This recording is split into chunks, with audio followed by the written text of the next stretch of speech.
We call our meeting to order. Yes. All right. Good evening, everybody. Welcome tonight. Let's go through the roll call. So we'll start in the room. Start with Christy. Present. Here. Okay.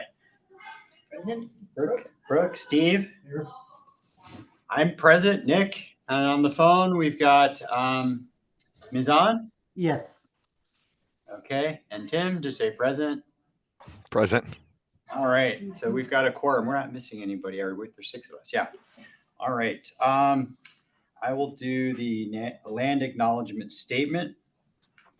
We acknowledge that we are on the indigenous land of the Coast Salish peoples who have reserved treaty rights to this land, specifically the Snoqualmie Indian tribe. We thank these caretakers of this land who have lived and continue to live here since time immemorial. All right. With that, we need to approve tonight's agenda. Does anyone have any questions before we vote to approve it? I move we approve the agenda. Okay, can we get a second? I second that. All right, thank you. All in favor of approving tonight's agenda, say aye. Aye. Aye. Anyone opposed? Okay, our agenda passes. And then we also need to approve last month's minutes. Any questions on the minutes?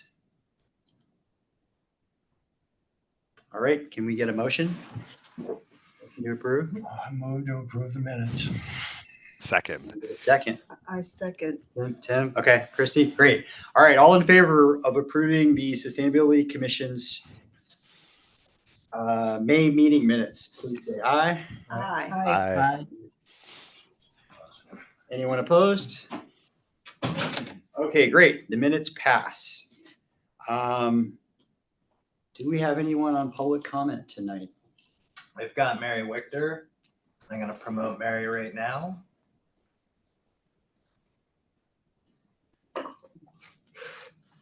And Mary, just a friendly reminder to please email me in advance when you're going to provide public comment online. We do ask folks to register ahead of time.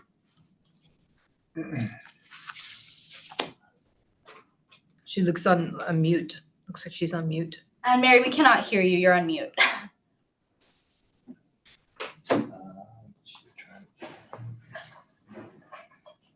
She may not want to say anything. Oh, okay. I'm just listening in tonight. No worries. All right, was Mary the only other person in the public on? Yep, that was it. Okay. So, Oh, Mary's got her hand raised. oh, okay.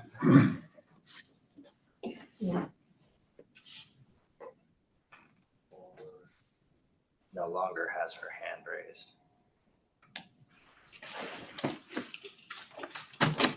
Hello, everyone. Come on in. Hey there. Hi. Hello, everybody. Sorry for our tardiness. Thanks for dinner. Sounds Yeah. good. We got some Chipotle. All right, excellent. How are you guys doing? Good. Mary, were you looking to provide? Okay, perfect.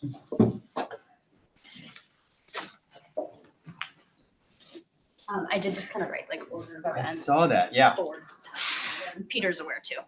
Okay, I'll maybe since we've got a lot of new attendees tonight, we'll just do like a round of introductions before we get going. So Rose, would you like to start? Absolutely. We'll do a really quick, just like maybe name, and then ambassadors are going to introduce themselves after Peter gives a brief program overview. But Okay, great. my name is Rose Weicker. I'm the sustainability coordinator with the city. It's nice to have all of you here tonight. Thanks for joining. I'm Brian Lee. I'm the Sammamish Board Rep. Hi, I'm Shivani Reddy. I'm a sustainability ambassador. Can you say what school you go to? Oh, I go to Skyline. Okay. I'm a freshman at Skyline. Great. Hi, I'm Stephanie Valea. I am a senior at Tessa STEM High School, graduating in a couple of days. Congratulations. Very exciting. Yeah. Yeah. My name is Sanjay. I'm a freshman at Eastlake High School. Great, welcome. I'm Maxine. I'm a sophomore at Skyline High School. Peter Donaldson, Director of Sustainability Ambassadors. Sophia Sun, I'm a junior at Skyline High School.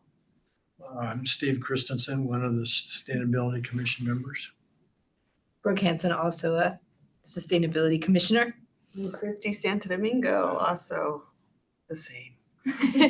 I'm Nick Garstad. I chair the Sustainability Commission. And I'm Rich. I do IT support for the city of Sammamish. Great. All right. I'll just give everyone a I'm forgetting people online. Please, Tim, go ahead. Tim Hauser, Sustainability Commissioner. Mizan Rashid, Sustainability Commissioner. All right. We covered everybody. Great. Sorry about that, guys. Okay, so what do we have on board for tonight? So we'll go through the, so Peter and his team are going to talk about sustainability ambassadors. They're going to give us an introduction and overview, and then you students can introduce yourselves in more detail and give us an update on the program, questions and answers. We're going to talk about the curriculum design lab and workshop sessions, and then maybe how, if there's any help that your group needs from the commission, how we might be able to support you. Okay, and then I think, Rose, we've allotted roughly an hour or so for that part of our agenda. Okay. And then we've got a sustainability program update. So I'm pretty excited about this. This is our report card for the last 6 months. So we're going to do a mid-year review tonight, and Rose has put some metrics together on how we're doing against our commission's objectives, our climate action plan objectives, and where there's opportunities to kind of advance things we haven't had time to work on so far this year, kind of what's left moving forward. Anything you want to add on that? I don't think so. It'll be a really good opportunity tonight for a collaboration between the ambassadors and the commission. Peter, do you want to take it away with an overview of sustainability ambassadors? Sure. I'm wondering about the camera. If some of our students present up there and point out things on the smart board, is that going to work for audience? What we'll do is I can screen share, and then the room camera will kind of become a small corner, and it'll show the actual document on the screen. Okay, that's great. Well, hi, everyone. I'm Peter, Director for Sustainability Ambassadors. We're a very nimble nonprofit working across King County, some in Pierce and Snohomish County, and our mission is to rapidly advance a sustainable future. And we're serious about it, and we have a lot of fun being serious about it. We have about 60 or 70 sustainability ambassadors. So one of our focus areas is youth leadership development. We train students in being project managers and communicators and community connectors. And you're witnessing some of the team from, this is only about a third of the team from the Sammamish City area. And the other, imagine a triple Venn diagram. The circle here, which is the Youth Leadership Development Program. And then over here is teacher support. And so we support teachers wherever they are. Middle school and high school is our focus on integrating curriculum. So teachers know exactly what they need to teach, their adopted curriculum, and yet are yearning for more relevance and rigor applied to local things that students can do. So student agency, local relevance. That circle over here is teacher support, looking at how to swap in local relevance for curriculum standards as they exist. And that's some part of the nut we can crack together tonight, looking for those opportunities. And the third circle in this triple Venn diagram is community engagement. So we are the ambassadors. You're looking at the next generation of the Sustainability Commission. Right here, you are dedicated adults wanting to make a difference. These are dedicated students wanting to make a difference. So that is a nutshell of the organizational structure. We have this delightful partnership with this city, the SNAP program, Sustainable Neighborhood Ambassador Program. So we look at these clusters around high schools and the middle schools that feed them. And the same programs happening in Kirkland and also in Issaquah and now also in Burien. We hope to expand that to more cities. Just a quick question. I heard we have most of the high schools from the Sammamish Plateau, but not all of them. So how are high schools selected to participate? Is it up? Students self-select, they apply, and we rigorously interview them, and then they become a sustainability ambassador. And some of them, as you'll hear in the introduction, are new. Some of them have been with us for a long time, from middle school on. Some of them we're contracting with on into college. They're just so skilled. We also have a relationship with this term coming in from University of Washington. We have 5 senior college students as part of our team. So picture our team as small but nimble staff And then we have this vast set of project managers who really want to make a difference. In terms of schools represented, Skyline's well represented. Eastlake now, thanks to part of this team here, is emerging. It's a younger set. There's 4, maybe 5. 5. Yeah. And Tesla STEM is about 1/3 Sammamish. And we have these 2 school districts that we relate to. So it's not that we have a relationship with a high school, it's we have a relationship with students that are self-organizing, and more formal relationships with teachers where we can do some in-classroom seminars. And here and there, relationships with curriculum directors in some school districts where they really are wanting us to help model what could be a change process around more problem-based, place-based learning. Okay, great. Thank you. And Christy can speak to some of this too from our own experience together. It is 2 spheres that overlap, the students outside, but inside the system. So agitating and leading by example for changes that make sense to them. I probably should say that in the middle of that Venn diagram is what to do. And that is when cities have strong climate action plans, that's what our textbook is. For teachers, that's the textbook. What if that was a dynamic living textbook? And for students, how can you take a leadership role to advance the climate action plan of your city? Some cities where there's not a climate action plan, and that's the work also to help advocate for it. In 2 school districts, Issaquah's 1, that half, and Bellevue's the first, and Lake Washington is emerging. Our students have played a pretty significant role in advocating for a school district sustainability policy. Happened first in Bellevue. It just got approved 1 month ago in Issaquah. And Lake Washington approved a policy. Some of our students are on the committee to help develop the plan. So we'll be able to advocate for what's the relationship between a city sustainability climate action plan and a school district plan. They ought to be talking to each other. It's a very, very ripe moment. Let's have ambassadors introduce themselves. We'll go around like this. Shivani last. You want to start it out? All right. So I'm Sophia's son, as I said earlier, but I'm also the project manager for the Sammamish team. And particularly the reason I am an ambassador is because I truly believe in the power of youth, to drive change of such a relevant topic that is sustainability to our generation. And some skills that I'm really trying to build through this program are public speaking, leadership, and just being able to manage these big impact projects that I'll talk about in a second. And I truly appreciate what you guys done in letting us speak with you guys today. I think it's a wonderful opportunity to showcase some of what youth-driven work really looks like at our schools and communities. Right, next. I'm Maxine Younga. I'm also a Skyline student. I'm a sophomore, like I mentioned earlier, and my kind of pull to sustainability ambassadors was from a little bit more of kind of a hopeless feeling regarding the state of climate change and deforestation and things like that. And being able to join sustainability ambassadors similarly to be able to kind of have a position of power and be around adults that want to hear youth opinions gave me really a sense of kind of hope for the future of the world and the people in it. Yeah, so my name is Sundri Srinivasan, and I said before, I'm a freshman at Eastlake High School. So I joined Sustainability Ambassadors when I was in 8th grade, so last year. And I was just really passionate and I really about the environment, and I really want to help make a change and make a personal impact. So that's why I joined. And through this program, I developed a lot of leadership and organizational skills, and that was really helpful. And I'm still working on that right now. And I'm really glad to be involved in the city's climate action plan. Hello, I'm Stephanie. I'm really grateful to be here. Thank you all for having us and letting us speak to you guys.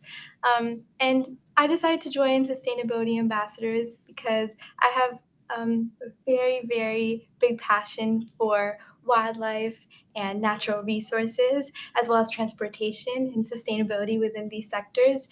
And I wanted to create change in my school as well as at a bigger level, like the municipal level. I love city involvement. And recently I was able to conduct a carbon commute count at my school, which is something that I joined for is creating these campaigns at school. And I really believe in the change happening here. And ultimately, I just love Sammamish. That's a really big thing for me, that I love the city and I want to make it more green and more beautiful with the nature that's here. Hi, I'm Shivani Reddy. I'm a freshman at Skyline High School. I joined Sustainability Ambassadors. I mean, I'm sure you've heard a lot of these reasons, and my reasons were really similar. I think I was really fueled by a want to get involved with my community, but also to get involved with the world. I think that being a young person in a time like this is really difficult to kind of feel like you have a say in things and that you have control over something. So I really wanted to get involved, and my main goal with what I'm doing at Sustainability Ambassadors is really to like reach out to other young people and say, hey, like you can get involved too. And yeah, just like, yeah, empowering young people. And I think this has given me the opportunity to do so. And also I think that meeting with the city is a really great opportunity to do so. So thank you for meeting with us. We know you pretty well, Brian, but do you have anything to say? I guess I sort of have like a similar vision as like I really like volunteering, so being able to help out at the farmers market or be able to just spread the word about sustainability is, I think, one of the commission's most like important goal. But yeah, I think we have like the same goals aligned. So, Brian, are you Skyline or Eastlake? I'm at Tesla STEM. Tesla STEM? And live in Sammamish? Yeah, Great. Are you senior, junior? I'm a sophomore. Sophomore. Hello. That's great. Well, let's stay connected. There's lots we could do together. You're a official student rep on this commission, and we're the unofficial student growing. Good. There's like 17 ambassadors from the city of Sammamish. Except as of tonight, there's 4 graduating out. So 4 stellar ambassadors, some of whom I knew in middle school. So they've been with us for 4 or 5 years. Would you like to lead then, if Rose can pull up the deliverables so far in our scope of work? So Sophia's going to work at the smart board. I'm just not sure how that's going to work for people at home. Let me pull it up. Share. I may need to verbalize things differently, but go ahead and go up there and point things out. And we want to get to the next steps if we can. We can see the Word document. So Sophia, when you point, they're not going to be able to see that probably on camera. So I can point with great. this.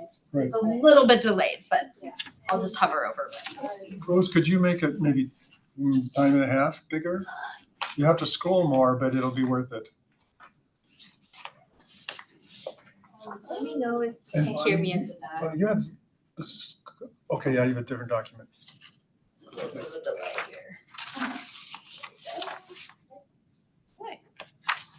All right, thank you so much. So as part of the SNAP program at Sammamish, we have a scope of work with particular deliverables that we do on HIT, similar to you guys.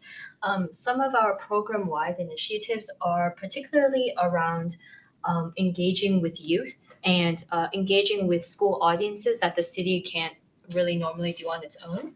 So as part of our program, all ambassadors in the program are required to produce at least 3 personal impact projects that are separate from what the team does as a whole. So some of these we have completed already. For example, Max and I, Max is down at the end of the table, have completed particular ones around water. And this summer, which is a prime time for completing these personal impact projects because students are out of school, we have 27 of impact projects committed from the 17 ambassadors in our team.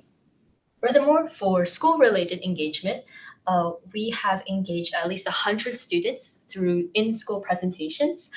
For example, we have engaged 100 plus people at Skyline High School through our National Honor Society.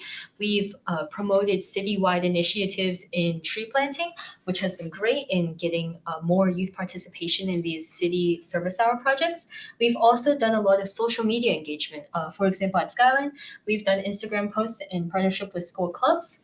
And at Eastlake, we've done a Eastlake Climate Challenge, which is basically a social media campaign where we encourage students to involve themselves in sustainable activities in exchange for extrinsic prizes like gift cards or water bottles. And it's really just about getting that word out about you can do these sustainable actions. If you could scroll down. Furthermore, as part of our deliverables, we are focused on developing this type of school-related contact database, which is really for getting those school contacts to like administrators, principals, and even teachers. And this is very helpful when we do need to promote citywide projects like the recent Solarize that the city has been doing. And it's also helpful for our future plans in fall of 2025, where we're really going to leverage the changing administration to do some very interesting impact projects. Could you scroll down? Okay, so for the Solarize campaign that recently went on, part of our job was kind of to create this type of promotional hype, you could say, surrounding the event in our schools. So we created these graphics to go out. We also did a lot of word of mouth contact and even presentations to some clubs. So we've utilized our Instagram presence, some on Eastlake, some on Skyline. We've done partnerships with these clubs like I've touched on. Particularly these clubs include MSD Club and Green Team. We've done posts. We can really get quite a few views on them. I would say we got at least like 80 something likes, which is pretty nice considering those are all from our school. And Eastlake, they've also done posts on social media in regards to their Eastlake Climate Challenge, but also just these green events like the Earth Day and Earth Hour and Earth Week. For the town hall at school is really this opportunity for students at school to see these policymakers, to meet these change makers and really get inspired about these future events. So this type of event would happen in the classroom and would require us utilizing the contact database, like I previously talked about, to really engage with those teachers. And we're hoping to pilot this in fall of 2025 by really pulling on some of the connections we've been building throughout the last 4 months through this contract. So for the curriculum design with teachers, I would invite Peter to elaborate on that. Okay, can I ask a question Yes, of before? course. So you're at Skyline, right? Yes, I'm a Sky student. When my kids went to Skyline, they had to do community volunteer work as Yes. part of it. Is that still the case? Yes. So are you finding there are a lot of students interested in doing volunteer work in the environment and sustainability? Yes, there is.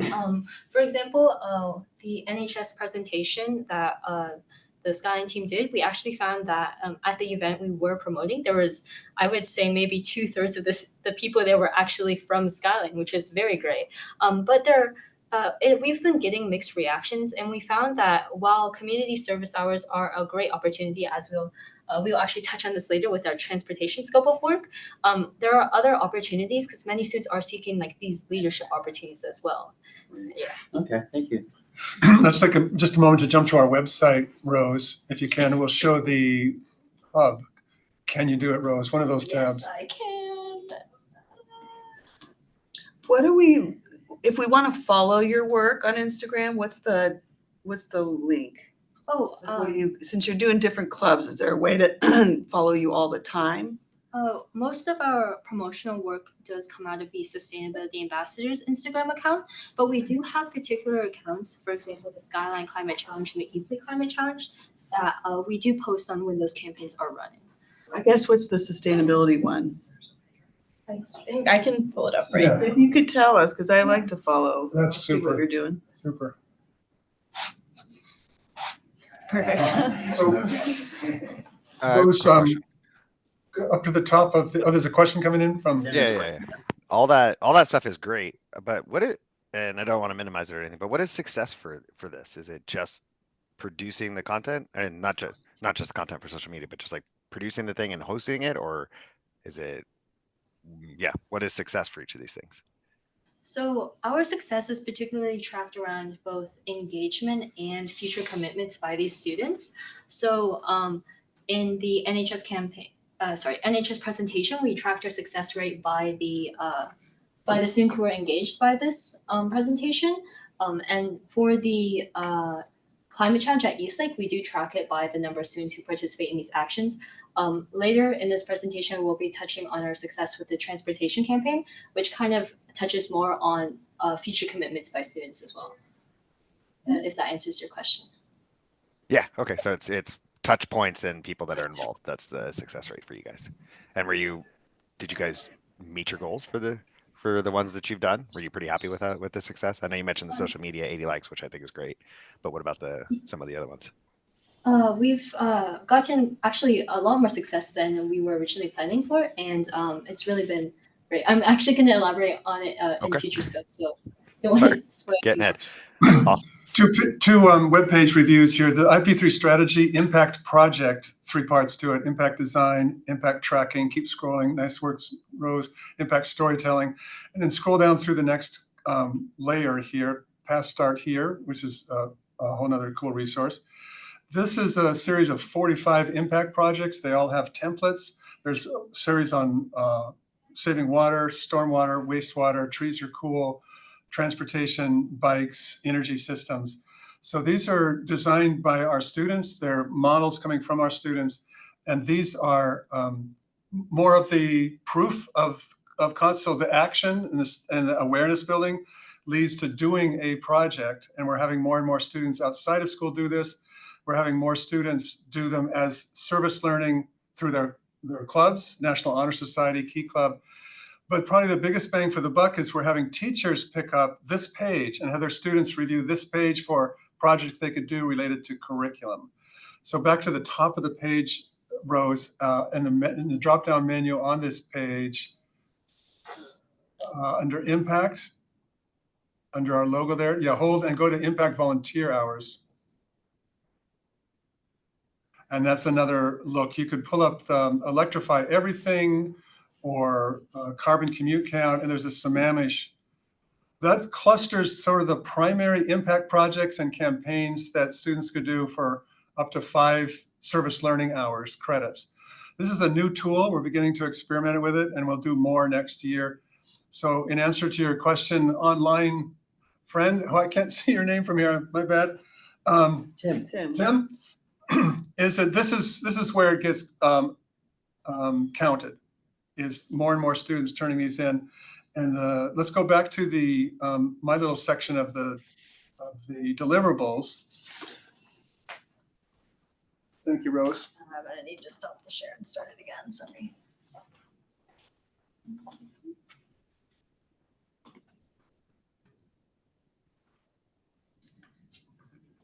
So I do a lot of seminars in the classroom, and it's to support the students. I met several of the students right here. I said, well, come on in if you want to lead. But it's also to support the teachers in the pedagogy and the potential for local relevance, agency, and measurability. So in this case, this year so far, I was in the Skyline 9th grade biology classes, all of them. That's 416 students engaged. And all of them did at least one impact project. So that's quite an impact. We're going to get better and better at working with teachers to say how many gallons, how many people, how many pounds of carbon reduced. I also support the 8th grade teachers at Pine Lake Middle School. They're a very strong team, and they interact with 300 students. They have a whole semester focused around transportation, another one focused around energy. And they're just now, they've been doing that for a couple of years. We trained them 4 or 5 years ago, and now they're interested in having that more aligned with the climate action plan. So that'd be an example of in the classroom stuff and where the impact is easier to measure.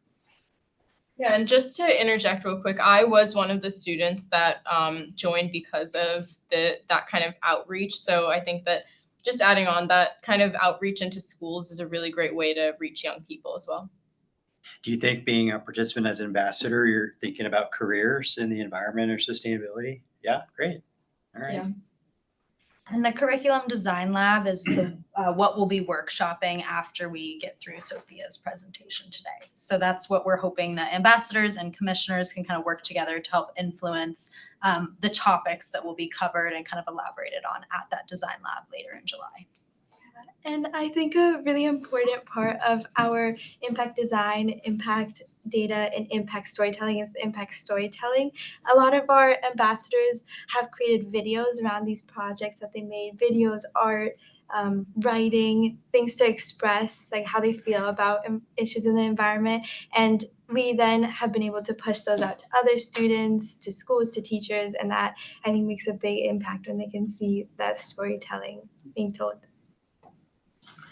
We expect that strategy, Christy, you may advise us and all the commissioners over the summer to amplify that as the stories become, the video, short form video stories become funneled, targeted towards a call to action or a pledge or an event or a result from an event, then we're starting to get several months ahead of ourselves in how to funnel those.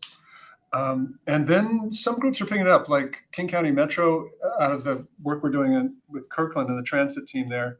King County Metro's picked them up, and suddenly there's 30 or 40,000 views on some of the youth normalizing using your Orca card on the bus. And they're very fun, and they're very sophisticated, and they're very short.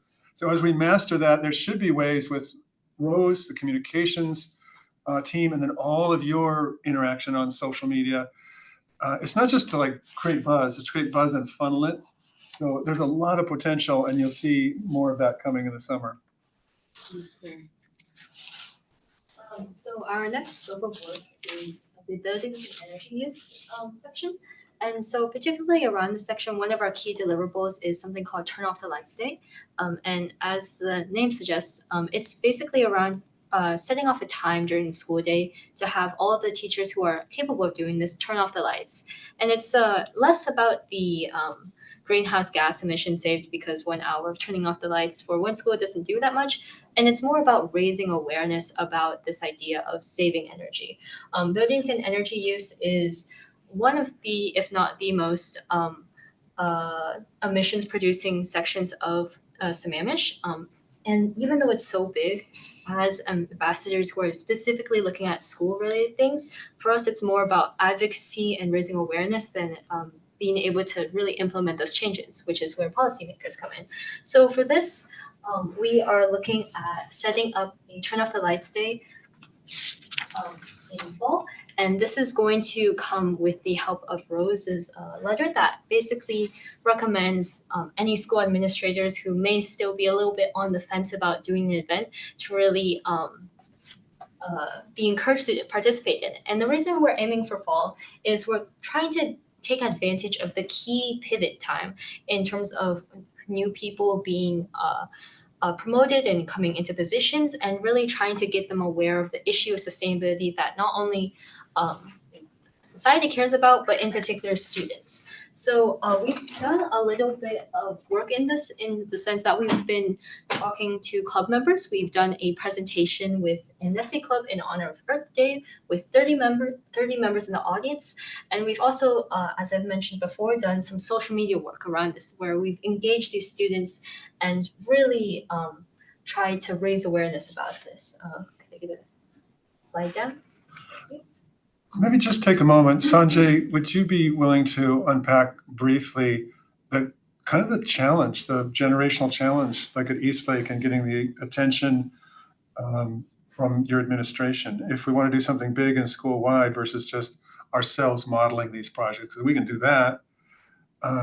Can you be honest a little bit about what the situation is at Eastlake? Yeah, so I remember I think it was in like the start of the school year, me and the other Eastlake ambassadors, we repeatedly emailed the principal and other members, staff at Eastlake to try to get a carbon commute count published, made in Eastlake, but none of them would give us permission or even reply to our emails. I think we sent them maybe like 4 or 5. We also tried for Turn Off the Lights Day, but our principal wouldn't let us for that either. So it's just been really hard trying to get actual changes implemented. So that's why a letter from Rose would be really helpful. And I think we're gonna do that next fall. Have you done any, like maybe an educational event for your principal or the school staff on kind of what the program's about and what you're doing? Do they understand the depth of the objectives, or is this kind of new to them and they're still learning what? I can answer that a little bit. It is a slow strategic build because it's an important, well-managed bureaucracy, a school system, and the principals have a lot to just manage. Sure. And the teachers have a lot to manage on the curriculum delivery side. What's emerging is the Lake Washington School District has committed to a sustainability policy that's brand new as of last May. Now there's this plan emerging. As that emerges, the principals are going to need to respond to that, as will the teachers, as will facilities. And that'll give a little bit more leverage to student advocates saying, well, we're trying to help advance the sustainability plan that's part of the approved. Issaquah's at the same place. Both of those plans this next year, we'll start to see there. And that then administrators are talking to administrators. This is the plan based on the policy. And we can use that officially to, just like a climate action plan. We really encouraged the city for like the last 5 years to get, when you're going to get a climate action plan, it came to city council probably 12 times. And that happened. And so that's slow, but useful. In the meantime, working with individual champion teachers within a system and saying, here's what it feels like. And they talk to other teachers, and then the students have a little bit more credibility. Not in the school district yet, but we have maybe 12 students within our ambassadors who are ASB members. That's another entry point of status in the school where ASB says it's a project. And it's about school spirit meets sustainability. So we'll leverage all of those teacher entry points, club entry points, and then administrative. We're going to have to go a little faster here, but I want to tee up in an exciting way the people who are signing up so far for the lab, the curriculum design lab on July 31st, which we need your help on identifying priorities that you think teachers and students should be working on. There's an associate principal coming. So now that's not stop everything, all administrators, let's just talk to you. This stuff's important.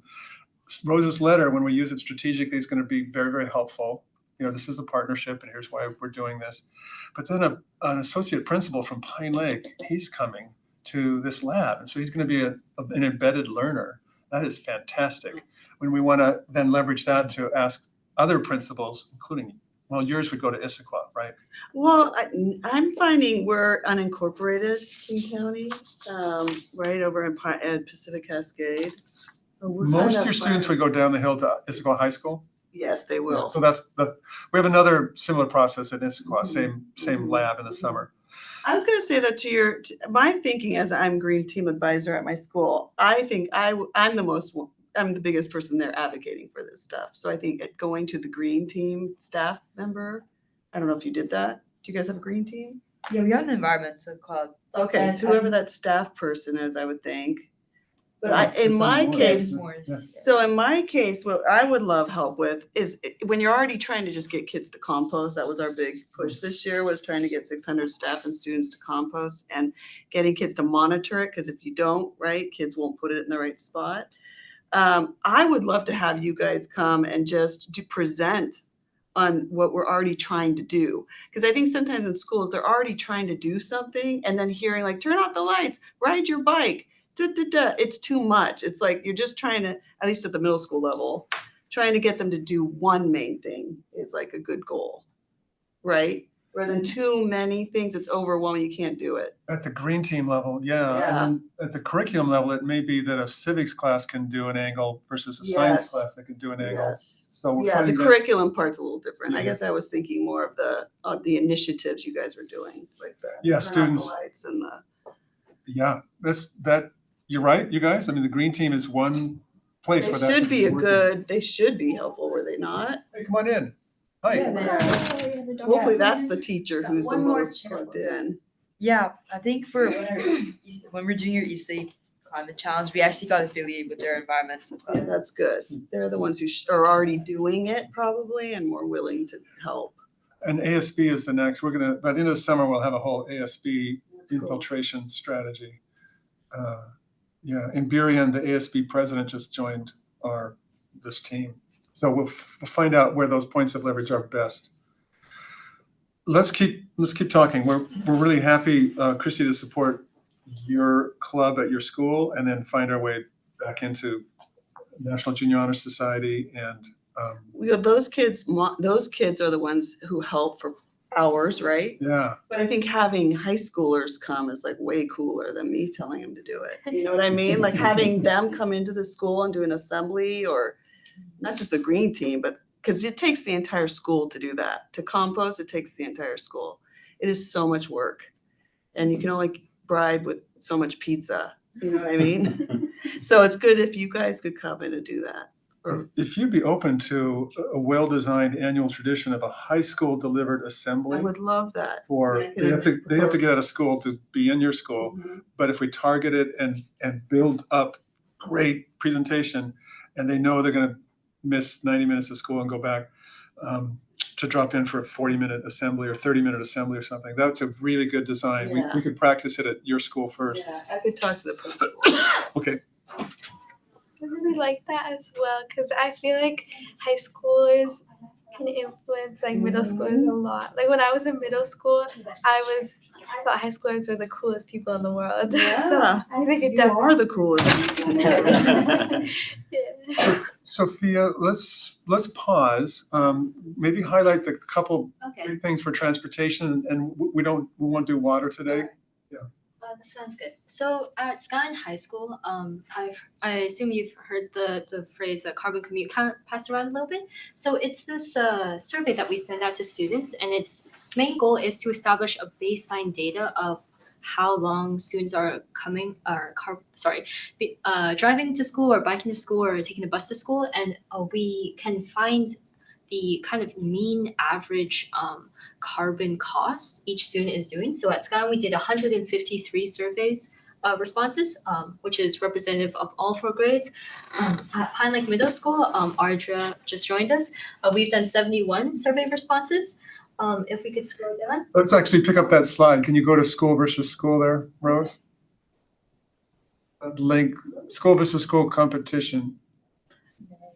Yes. Over that, there's some, we'll just zoom in on the second slide. There's middle school and then there's high school.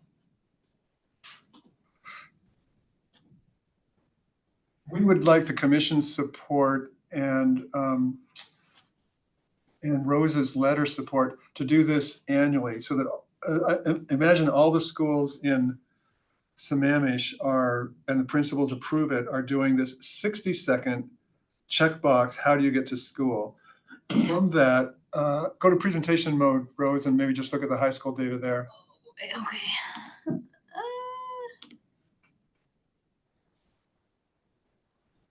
Cool. So this is regional, and a couple of the high schools in, what do we have, Skyline? Yeah, Skyline, so we want to catch Eastlake next year. When we begin to legitimize this, then the school versus school competition is really Oh, that's cool. hot. Yeah, that's a good It's one. really hot. And the principals too say, wow, why aren't we on the map? Okay, we'll do that survey. The next, so this is per capita per day. So show the next slide. And Sophia, Before we go there, so Rose, is the city thinking of capturing these sort of metrics towards the climate action plan goals that we're trying to? Currently, we are not. We're waiting for some more data from ambassadors. Once we have the full first year of the program, we'll take a look back at some of the metrics that they're presenting on and try to find a way to incorporate that into the overall emissions. Great. Sorry, Peter. What's observational count mean at Issaquah High School? You don't have. it means 3 or 4 students stood out in the parking lot and said, here's somebody getting off a bus. Here's the single drivers. Here's how many cars in the parking lot when it's full.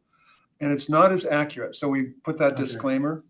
It's very good to have it, and it's a good practice for the the scientists in the parking lot. You couldn't get anybody to respond? The survey? Why? Not yet. That was early in the year. We'll get them next year. And how do you actually do the physical survey? Ideally, like You just go in activity. What do you guys call it? The okay. The homeroom. Time. Ideally, it's just delivered in home, or it's 60-second checkbox. But getting it legitimized, and then you get a large group of people doing it. Like we would put it into our homeroom, like everyone fill out the survey and all the kids will do it. But a teacher has to do that. You gotta get a staff person to put it in PowerPoint. A couple middle schools in Bellevue did it full on, like there's 700 responses. Then you get the picture. Robust Cool. data. That's cool. Yeah. It's data of a picture of a baseline. It's not the change behavior yet, but it then says, where can we do more biking or more carpooling? So the last one, Sophia, maybe just pull up that carpool. Oh, he has his story. hand up. Izan has a question. Yeah, thank you. This is great, actually. This is very good presentation, very good approach. We have one comment and one question that I think you have a kind of a key or legend for saying that what does 1 pound of carbon dioxide means in our life. Like say, if somebody commute with a bus or versus drive their own car, say 10 miles, how much of carbon dioxide that means, so just so that you can relate it to a real life thing that, if I turn off a light, what does it mean? How much of, how do we measure those pounds of CO2? So I think if there is a key that we can physically relate that how we are reducing that, I think that will be probably helpful for all of us. Turn out the lights when done at a bigger scale. For example, Bellevue High School, they've done it for 2 years in a row. And they work with their resource conservation manager in the district to say exactly how many kilowatt hours they saved. And then we can do the calculation for the carbon emissions saved. And that's an awareness report back to the whole school. Look what we did. We can compete school to school as it matures.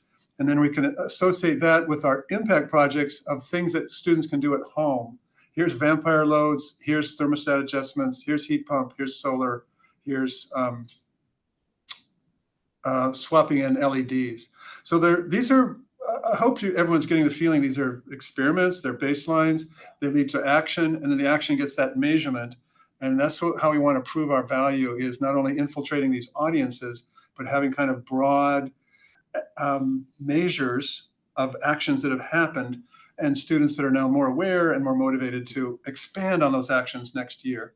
I think what you might have been asking, for those that work in the environmental field, there are generally accepted practices for doing carbon accounting. And is that the process that the students follow, or is it more, okay, so that's next level. EPA says, here's your calculator. You drive this many miles, and it's 22 miles per gallon in an average American car. And okay, that's what we use. So they're not looking at like what a bus generates versus a person who's walking and the savings there, or a car. I mean, this is so complicated that you could get a master's degree in carbon capture accounting, right?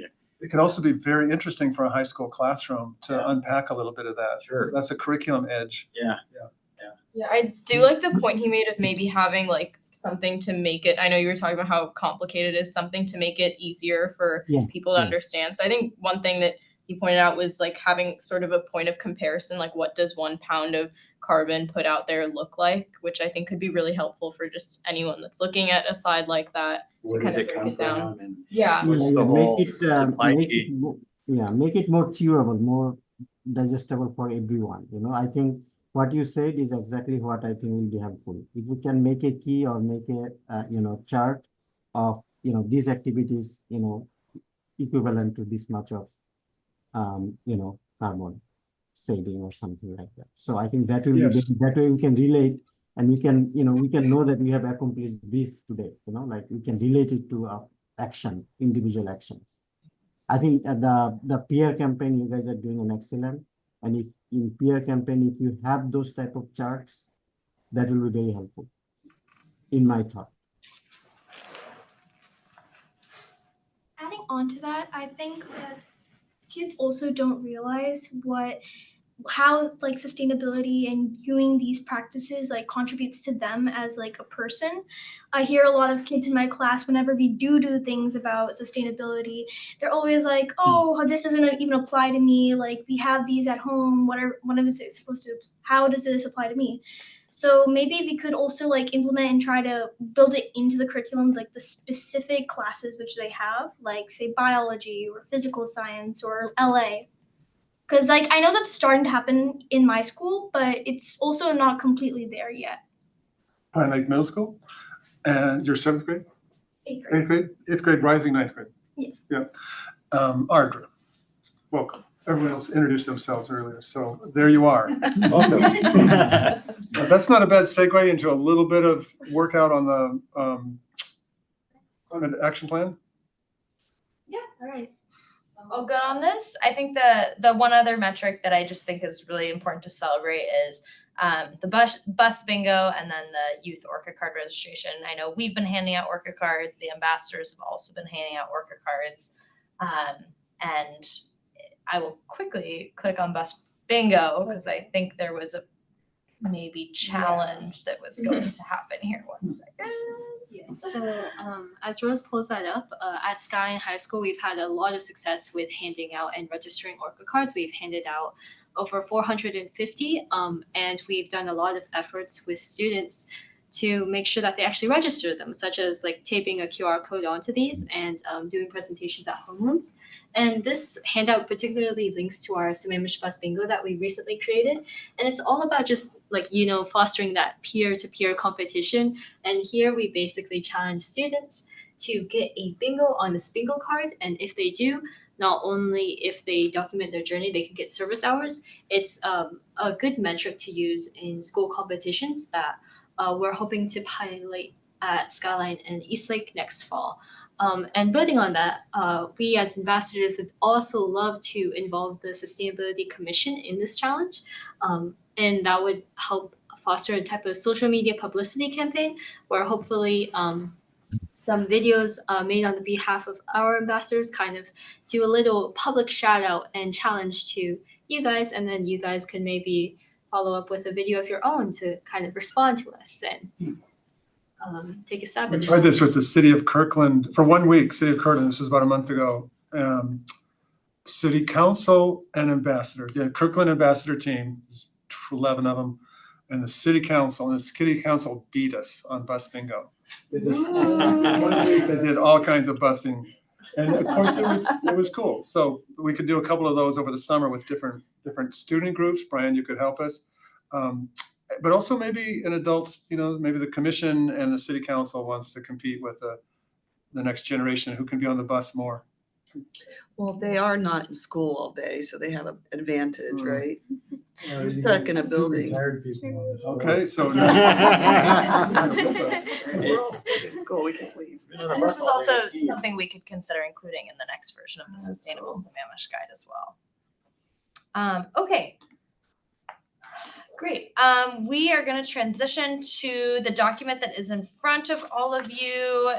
City of Sammamish Classroom Climate Action Planning. You've got some boxes. There's a chart there. Let me go ahead and pull up my screen so the audience can see. I'll give a little introduction to what's happening. So it's a curriculum design lab. It's on July 31st. We're doing them in several different cities. We recruit our own students will show up there, and then teachers. It's an invitation to teachers. The group we have so far is a whole team from Pine Lake Middle School. That is happening. We have their associate principal coming, which is really golden. And then we have we reached out to 5th grade teachers, not elementary, but 5th grade teachers, because they're on that edge of action, doable stuff. And we have 2 different schools represented by 5th grade teachers. So we'll keep doing that. We have sent out hundreds of emails, and they're reinforcing them. Eastside Catholic's on there, Eastside Catholic, Eastlake Public. And if you have any friends or relations at those schools, let us know, and we'll give you the invite. In fact, maybe we'll just send you the invite anyway, so you could do that. Is the commission invited to attend? Well, yes. Okay. Yeah, I'll forward that meeting invite to you all. I think we have 2 city council members as well who highlighted that date for their availability. In brief, here's how the day works. It's a 5-hour day, 5 STEM clock hours for teachers. And the first chunk in the morning is just teachers and students. And we're working on understanding the climate action plan, looking at where the entry points are. They'll see what we brainstorm a little bit today. They'll see this document in advance and see what the commission and staff wants to encourage. These are the areas where we'd love to have student support. I think student agency would be richest here. And the teachers will have their own frame of mind. Yeah, but I teach English, or I teach social studies, or I teach science. Here's what I have to do. So the afternoon is when we get together. And if the entire commission wanted to call it an afternoon and come, it would be fantastic. If there's a couple of city council members from the policy side, and then there's this mashup in the afternoon. what should we do together? Teachers will report their draft application plans, and we'll learn from that. And then we'll reinforce from a cheat sheet like this, zeroing in on the maybe top 3 or 5 priorities. We'd like to encourage teachers to really help with this, this, or this. Teachers will say, that's cool, we can do 2 of those, but there's 2 others we think we can match with our curriculum more. Krista, you're going to be invaluable in this study, this kind of mashup. It's July 30th. 31st, Yeah, maybe? we're gone camping. But even the design leading up to it, like what's possible. Yeah. Well, I did the water thing you guys designed. Yeah. Remember the water project with Kathy Valad? Absolutely. We just did it again in March here. Really good. Yeah. Yeah. That'd be an example. It's at City Hall. Yeah, the morning's online and then the evening is at City Hall. So your role, if you register, you don't have to register, but it would be good to know who's coming. Just talk to Rose. And, it's represented or there's a bunch coming. But the role is in the afternoon only. What day of the week is this? It's it's a Thursday. July 31st, Thursday, and the afternoon segment is 1 to 3:30. And Rose will send you the invite. Following today's meeting, that'll be. It'd probably be helpful if you choose to register, just go ahead and register, even though you're only coming to the afternoon. And it's in person, the morning is online. Rose, let's expedite. This is a really good sheet here. We can't walk through it all. What do you suggest? Yeah, I would say, given that the sustainability scope of work is focused on, sustainability ambassador scope of work is focused on transportation and land use and buildings and energy, maybe we can focus on those 2 sections. And then as time allows, we can move on to some of the others as well. Just so that everyone knows what you're looking at here. Basically what we've done is we've taken the climate action plan, strategies and actions, and then we have reframed the actions that are most applicable to schools or specifically call out school and community partnerships and boiled that down to kind of a general curriculum topic. So obviously strategy 3 is calling out advancing municipal and commercial clean transportation. Schools kind of broadly fall into that category. And so as a sustainability curriculum topic, we would encourage teachers to focus on topics around sustainable student or school transportation alternatives. And that kind of pattern continues for each topic. So if we want to talk through each of them, this is kind of a brainstorming session, an opportunity for ambassadors to provide feedback, commissioners to brainstorm ideas. And we're really looking at this through the lens of bullet point 2 under the purpose statement. So we're really trying to narrow down these actions, discuss, how feasible they might be for the classroom, which actions are going to generate the biggest greenhouse gas emissions reduction, and then what actions are most friendly to large groups of people or different curriculum pathways. So history versus math versus biology. Rose is commenting on under the purpose number 2, the ABCD. I will use that as a facilitation in the morning. Students will be responsive to that and come ready with ideas for curriculum entry points. And then we'll use that again in the afternoon. So you'll hear that again. I'm here on purpose front page. It's ABC. Very creative, challenging set of criteria, loosely organized and focused conversation. Otherwise, everyone has their pet project. Let's focus briefly on your dream and our tools so far, some of which we shared under transportation and land use in that first page.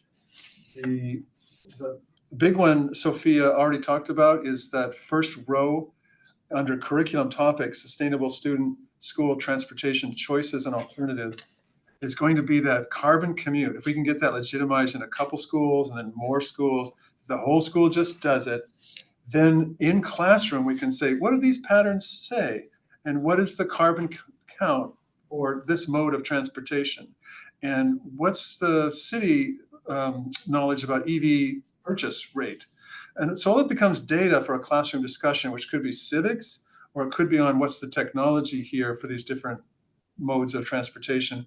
It could be on geography and sort of the planning of routes and from bike paths to land use choices for parking lots. So we have the tools coming towards the classroom. It's up to the classroom to say, what are you teaching Is it a reason to write or do math or do science? So we're just going to tease up a couple of these. Students chime in like, oh, I know, that would fit in I remember middle school, 7th grade math, or 10th grade environmental science. Same with commission members. If we want to jot down any notes on the side that are going to reinforce. So this is Yeah, my only comment on that would be to Mizan's earlier comment, are you looking at tier 1, tier 2, or tier 3 levels of data for carbon counting, right? So maybe that speaks to perhaps the math component of a curriculum, right? There's lots of information on like the US EPA, Washington State Department of Ecology websites and others. Yeah, it's complex. Which makes it juicy for students. Yeah. And then teachers will guide us saying, here's how we could use it. Yeah. We may not have any math teachers be aware that this possibility exists. So our students, in fact, you've done some of this, because you love math, creating some math teasers that are at various levels of complexity around a lot of these same topics. So we can pull those up and then expose them to the math teachers, even though they're not coming to this workshop. Except maybe the 5th grade teachers, they're generalists, so they teach some math. I think there's a question coming. Yeah, David, you're doing a great job. And I think another thing I was thinking, just thinking outside the box, that this student group, they're very powerful. I was thinking if there is another component could be added in the future, that will be advocacy. Advocacy. Just imagine you are sitting with the students, with Susan Delbany or with Adam Smith, or those type of our representation, either Congress or even Senate, or even today what they have done, they have undone last 10-15 years of work we have done on the EV mandate and everything that has removed from legislation. So I think we have to also work on the science, as well as we need to work on the administration side or the advocacy side, so that the folks we send to represent us, they understand what is at stake here. And there could be nothing more powerful than this young, bright, folks, sitting with those, our representation. It will be very powerful. So you may not have bandwidth right now, but in the future, please, we need to work on both ends. We can beat down the science, but at the same time, if the right policy is not there, it will be very uphill battle for all of us. Yes, I'm thinking there is the science class and the curriculum, which is the technology, the ecology systems. And then we're really interested in getting purchased with civics teachers, because they need to teach how government works, how policies get made. And so we're interested in tracking those teachers down and engaging with them, learning from them, and then feeding them, here's real stuff, it's happening. And here's how your students, they usually have assignments in those civics classes about from the state to the county to the city level, here's how you can advocate. So if I understood what you said, we agree. And we don't have much power except to convene the setting, invite teachers, and a certain group of teachers shows up. And then I try and get myself into the classroom to directly teach teachers and students at the same time. And then something sticks. Christy, you're an example, because you and Catherine was kind of let's design this thing. And Catherine's predecessor, actually, who moved on, Courtney helped, was really into curriculum design. An example of a maverick teacher who designed this thing.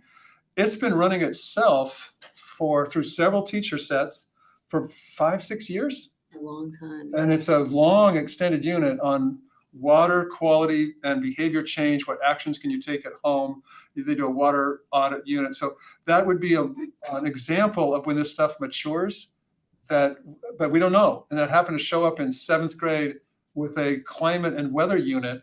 And we turned it into a water conservation project output. I think that's very good. That's very good. Another way, so far I understand the school district, the way the curriculum works. individual teacher does not make decision on the what curriculum will be taught in the class. Decision is made probably at the district level or the superintendent level. So we need to also, as I am saying that, like whoever set up the curriculum, who has the authority to make the curriculum decisions, we need to also work with them so that, some of the subject matter is get into the class, because individual teacher does not make those decisions. Maybe principal, maybe superintendent of the school district.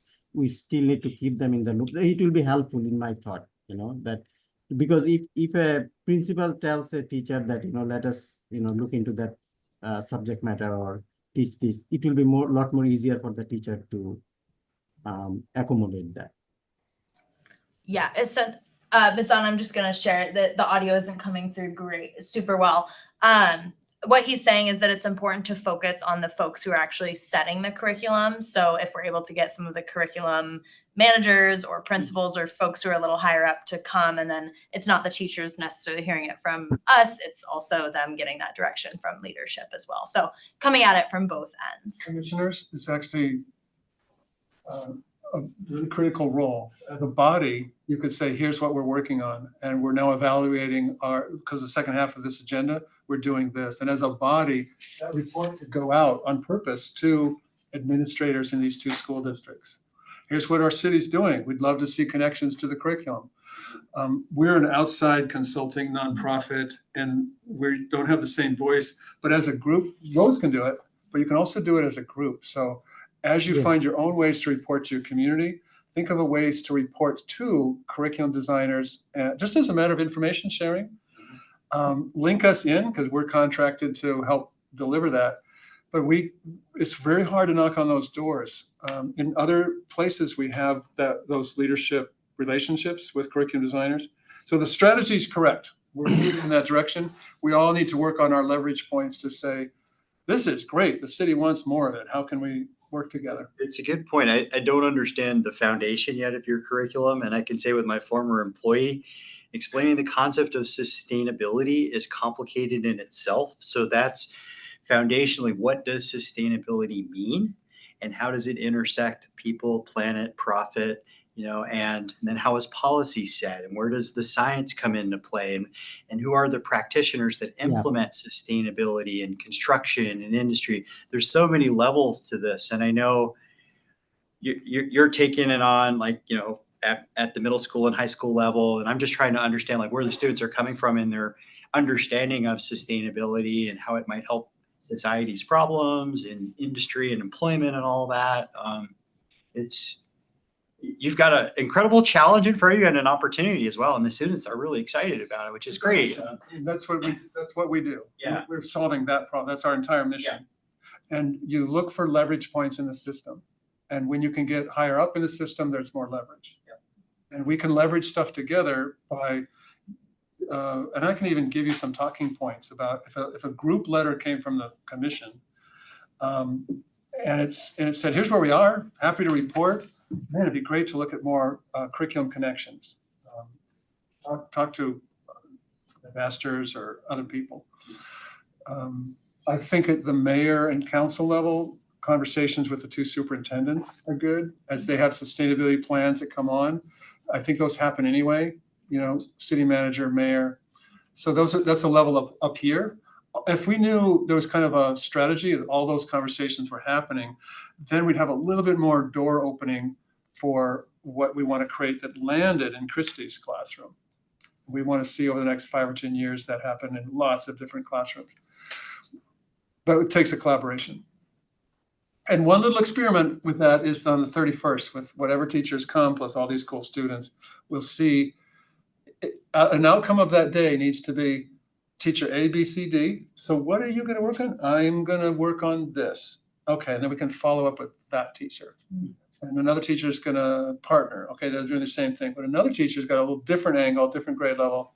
They're going to do this. So that becomes a real thing out of that. It's not more brainstorming on the 31st.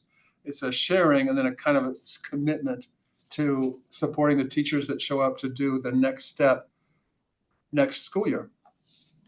Yeah, I definitely see the challenge that you mentioned, and I think it's a very big challenge, honestly. I was kind of thinking about some of my classes that I'm taking now as well. And as Peter mentioned with civics, I took civics this year as one of my graduation requirements. And I think there is a lot of opportunity to tie in advocacy into a class like that as well. Like, especially since there are a lot of recent events with sustainability at the federal and at some of the more local levels. And so I think if you tie that in, you could like tie that to concepts like civic virtue and other things like that where people can get involved and understand the policies and how they come to life. And I do actually see some connections to some other classes. Something I was thinking about is probably at more of a younger level, but with the carbon commute calculations, sometimes those require different like math concepts, not necessarily suitable for a high school level, especially if they're a little bit more basic, but at a younger level, I think that could be a really cool application. Well, Christy asked me a question the other day. Why should we conserve water? It rains here all the time. Well, I know the and then answer. we're drought, right? No, I know the answer. It goes back to that project. That's a common question. The Yeah. kids don't understand. Yeah. It rains here. Christy understands. No, I knew you understood. But that's a But, common yes. thing where the kids don't understand. Why do we have to conserve water? It Yeah. rains here all the time. Yeah, it's Right, Peter? That's part of the That's right. project. That is in every topic, sustainability, every topic, that's the place we're starting. Yeah. And sometimes with teachers and not with Christy. it's on the record now. Put it in the minutes. You've got a hand next to you. I was just thinking, like, I know how you were talking about like younger kids and how we can get them engaged in like knowing these concepts, but I was also thinking like for older kids, especially high schoolers, like kids who are taking civics, they could do an internship. Like I know in Skyline there's a class for sports medicine, and they get to do an internship along with like learning about rehabilitation. Am I right? It's slightly different. I would say that opportunity more so applies to our Gibson Neck team, who is based in Issaquah. They've had some success with integrating sustainability into those types of internships there. I would say for high schoolers, they actually for example, the why do we need to save water if it rains so much in Sammamish is actually that baseline is I would say a little bit more advanced there. So we honestly see a lot more students who are much more receptive to these types of initiatives and curriculum. So we see less of that issue of why is sustainability relevant, and we more so see an issue of actually just fitting it into our very advanced and fast-paced curriculum, where we are hoping that some of these workshops will help with that pacing and to see just like little minuscule details of just like trying to acknowledge it at least as a baseline, and then maybe being more proactive in the future. So like with that, using it like sort of as an internship, so for people to understand like real world application. I know like a lot of what you guys were saying was how do we get people to understand this, especially younger kids who kind of don't care. How do we get them to care and doing things like in the real world, doing jobs, working under people who do this every single day, like that would get people to understand exactly what they need to do in real life in order to make it more sustainable. One easy thing you could do is you, your friends, your class could sign up on Earth Day. There are so many environmental projects that go on around Sammamish, King County, Washington State, all kinds of things that kind of tie into the environment. It's a great way to help your community and your state. And there's lots of resources online to find out all these Earth Day projects. And you know, it's in April every year, so it gives you time to plan ahead during the school year. You know, I work with water, so I have the answer to this question, but I'm not sure if we have time in the schedule to go a little deep on why we need to conserve water. Oh, we know. It was a rhetorical question. Because that's what I deal with every day. So we need to just think about it. Our rainfall was the same 50 years ago, and our population is growing. Our land is not growing. It is the same rain happening. We are polluting it more through our cars, parking lots, and our concrete and everything. That is the reason that we have the water is a finite resource, but population is growing, use is growing. So that's why we need to conserve it. If you look at California, they have flooding in the winter, in the rainy time, and they have the drought. Why it happened? Because they cannot store those water when it happens. So all the rainwater goes to the ocean. Okay. So another problem we have, even if it rains more, we cannot store that water. Water goes to, if Seattle rains a lot, it goes to the Puget Sound. Okay. So that's why, like we have finite resource for water. We need to conserve it. We use it properly. We cannot contaminate it because it takes a lot more effort and money to treat those water so that we can consume those. Thanks, Mizan. I think we probably need to wrap up pretty soon here. Was there any other high points that we wanted to cover? I'd love to have you all come and participate in real time. What you set up, Rose, was excellent. And come meet the teachers. There'll be these two worlds overlapping. Students, thank you for your time. You're welcome to stay. I'm going to stay because I want to hear what the progress report's like. But I know you have finals and pressures in addition. Sophia, was your goal to work on public speaking and presentation tonight? Yes. Good job. You did it. I think you presented really well. Yes. Can you do a photo with them? Yeah, we can absolutely do a photo. If you all as ambassadors have any notes or information you want to add to these sheets, feel free to, I can send this digitally to Peter, or you can write them down, send photos. And Peter, if you could just aggregate them and send them my way as we continue to prepare for the curriculum design lab, that'd be great. And then we'll do the same. Want this? And one Yeah, thing I have one. Rose, one thing I also want to know from Peter, that how really our commission can help. What things you guys are doing. How can we can help you? The insight I had tonight is big, which is, and we can work through Rose and suggest even some language, but there's going to be several moments through the year where you come to a report that's interesting to you.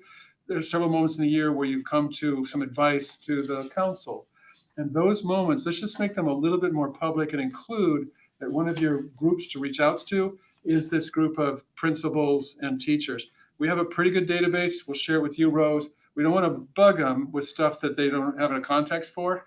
But I think that is a huge role because you legitimize a civic entity, the city, with need. And if we do that right, it'll open up doors for teachers and administrators to say, oh my gosh, there's a partner, right? It's the city, they're our partner. And then we look at the details of how that partnership might manifest. That is a biggie. The success of our climate action plan implementation relies on engagement with all the stakeholders, and you guys are a key part of that demographic. Yeah. That's like the second sentence in this letter. Yeah. We urge the school district collaboration in any ways. Here's 3 that we suggest. And so, Rose, let's think about that as a strategy, because that would be your letter's a level, and then the commission's a level, and the given city council member also. Thank you for everyone's time. I'm going to hang around. Students are invited to go or come. We can take a quick picture Yeah. too. I'm thinking we'll use this wall as a backdrop. If not everyone can fit. Yeah, we should go. Yeah, let's use that as a backdrop. Even better idea. I can take the picture, or Rose, do you want to take it? I can take the picture. You should be in it. Squeeze in. I'm on the stage or on the screen. See? Yeah. You want us to stand by the TV? Yeah, why not? We kind of have like a little Right, semicircle right. moment going on. Smile, Tim. You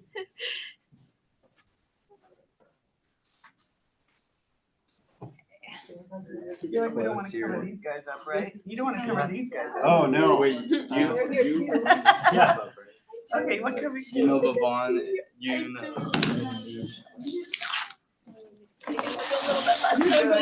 You're good. Okay, everyone squeeze in like you like each other. A little bit more, you're cut off. If you could go right under the maximum occupancy sign, there you go. Squeeze in. Okay, make sure you're not blocking each other. Perfect. Sustainability. Smile. Smile, Mizan. Smile. Yay. Thank you. Okay, one more. Great. Okay, one of those is probably good. Thank you all. Thank you. Thank you. Good job, sustainability ambassadors. Thank you. Nice job. I'm gonna see if you can come to my school. Maybe I could. Yeah, actually. You might be the one. Thank you all so much. Good luck with finals. Yay, make it well. Yeah, thank you everyone for, discussing with us. It was a great time. Good job. We hope, Insightful. we hope you're sitting on this side of the room in like 20 years. Maybe someday. We'll Yeah. see. Yeah. Bye. Thank you. Bye, see ya. Have a great day. I'm graduating, so I have nothing better to do. So I think I'll stay. Steve, if you want to move to the other side, unless you all feel comfortable, whatever works. I just need to log back in here. We're gonna go over the progress report now. Yes, we'll go over the progress report now. We didn't get as much time to do like a workshop. So if you do have any thoughts or comments, feel free to take these documents home. I'll send out a follow-up email with a blank copy as well. Really what we're trying to do with this is, I kind of did some of the heavy lifting of narrowing down the climate action plan actions as they are, kind of trying to funnel it down to some more specific tangible topics, but we're trying to just flesh this out, kind of do one more round of review, take out actions that might not be as impactful or as feasible. And then if there's any kind of wording or, big holes of topics that you feel might be missing, we'll have a chance to edit this before it goes to the teachers in July. So this will be the document that's supplied to Peter on the 31st. So if we have any changes, updates, additions, notes, pretty much anything that you all want to add, we can make sure that it's included. Yeah, so the goal is to just make sure that the right topics are included wherever they can be in teaching curricula. Yeah, and that it's narrow and focused. We don't want it to be too broad. We want it to really be what is going to actually move the needle of our climate action plan goals. Peter, I'm hoping to attend the session on the 31st, and my input would be like sustainability 101, something like that woven into this, like so everyone has the same foundation on what this is all about. I think the teachers will come with that in place. Yeah. So, and plus I have 2.5 hours with them in the morning. Okay. And they will know your climate action plan. Yep. And this report, whatever's coming out today. Yep. Or soon. So it's just a great mashup. What we need, the notes that you guys write are what your sense of needs are. Man, it'd be great if students helped with this. We can't do it on our own. Here's like 3 or 4 places where students could really be useful. Yeah, and assume they're already doing a lot. All the teachers are already doing some of this work. So I like that idea of how could our ambassadors help like that? Like I said, doing a presentation would be fabulous. I'm on it. Like something like especially the green team teacher, whoever that is probably doing some stuff. Okay. Any last comments, questions about this lab that's coming up? I think this is a really great opportunity for the commission to kind of influence and move the needle in terms of schools, which has historically been an area that we haven't had the capacity to focus on. So we're really excited to be partnering with the ambassadors and get all of your input before and day of. We have discussed in several of our meetings over the last, year and a half, how do we get the word out? Mm-hmm. Our duty is to, and you've made this point too, that it's our responsibility to educate the residents of the city that they need to cut down on their carbon footprint in a sense. So now we've got a group that will help us do that. And we're hoping that you as students can educate your parents, and so it kind of spreads out from there, right? Yeah. Anything else? Bingo. Yes, there's nothing magic here. It is an ancient tradition of like educate students really well and they will educate their parents. I'm of the generation where like just don't smoke, or here's your brain on drugs. And these messages came through schools and we told our parents and things changed. You should recycle, Mom. And things change. So it's very similar. There's nothing special about our organization except that secret approach. Get to teachers, get to students, associate with the city. I'm well aware of that pressure.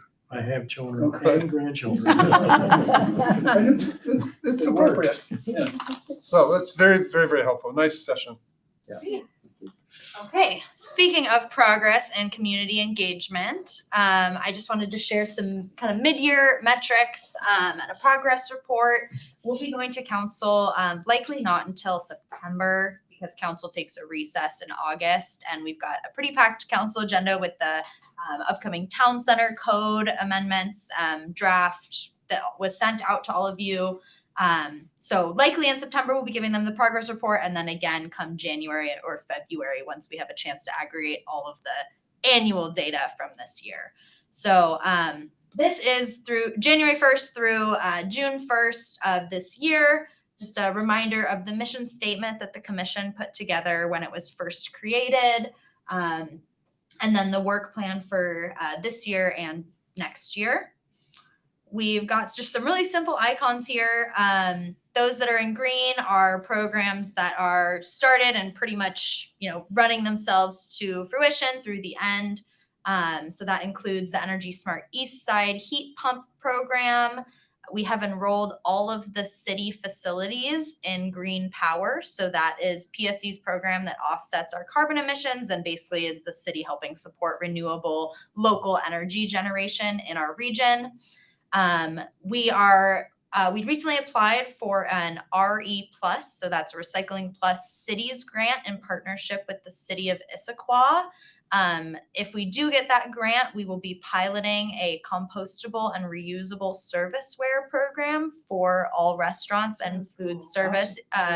We're really excited about that. So it'll be, because a lot of residents in Sammamish shop in Issaquah and vice versa, it's going to be a joint city program. So that's because we're joining up with Issaquah, that's the bigger grant, is it not? Yeah, so we're applying for $100,000. For a pilot test? That's for, basically 1.5, 2-year program, looking at the precedent of similar policies in other cities, developing a resolution or ordinance for the city to actually put that into official policy, and then how to roll that out in a way that is equitable, sustainable, and feasible for restaurants that may not have been using compostable or reusable serviceware previously. So it's a multi-staged approach that requires some research and kind of level setting, and then a lot of education and outreach that we'll be using the grant funds to hire a consultant to help us with, because as you'll know, we have competing staff and funding priorities for the city. We need to clone you, Rose. Yeah, definitely. So that grant will help support that work. So that application is submitted and we expect to hear back by the end of July. And then that would be rolling out once we have those funds. I'm curious, how do the installers, the contracted installers, how would they interact with that? Just receive the dictate at the end, or are they a really creative partner on a grant like that? For who we would contract with to do the work? No, the current hauler, like Ecology or whoever you got, wouldn't they be an interested partner in helping that along? Yes, yeah, they would be an An important. required partner in the grant, like who's your hauler? Yeah, we do have to put hauler information, but because it's more of a community-based advocacy, the haulers are kind of they're kind of the end user of that. So they would need to be made aware. They would need to be kind of part of the education of what actual compostable material is going to be accepted into their facilities. Cedar Grove being kind of the main composting facility in the area.